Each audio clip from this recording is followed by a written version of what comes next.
Mornings to Americas circles back at a piece of America we all learned about in elementary school, freedom of religion.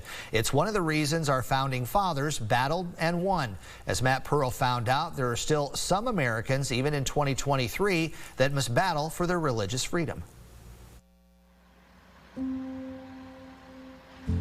This was the story we tell about America. We tell the story about the Pilgrims and about freedom of religion.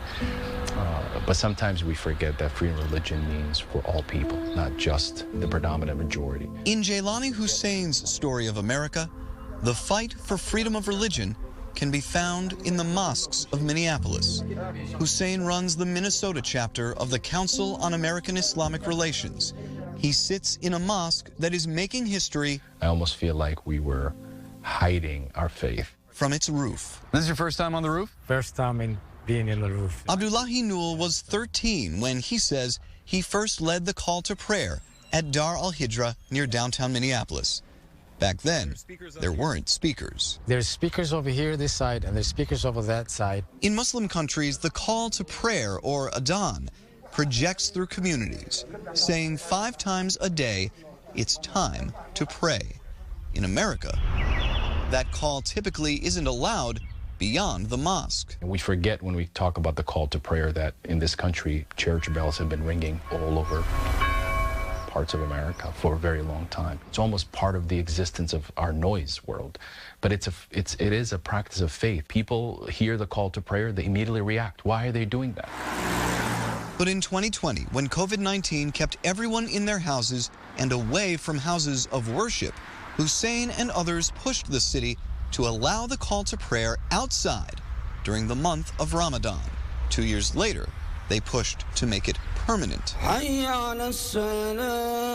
In 2022, the Minneapolis City Council approved the adhan between 7 a.m. and 10 p.m. This year, they became the first major American city to allow the call at all times and with amplification. People close here, they all come to hear the prayer. That wasn't the case before. For Newell, this mosque is a mosque that's special. For Hussein, it's a victory, but not in a vacuum. And we've had 9 attacks against mosques in 2022.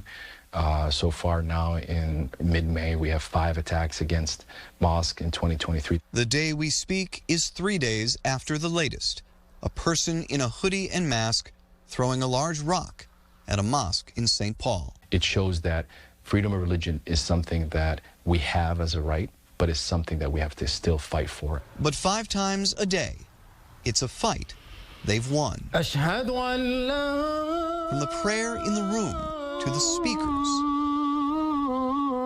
on the roof. Just to hear the call to prayer is an indication and a reminder to fulfill the promise that you made to God to be a great human being. I'm proud of the fact that our city is going to set the example for other cities across this country.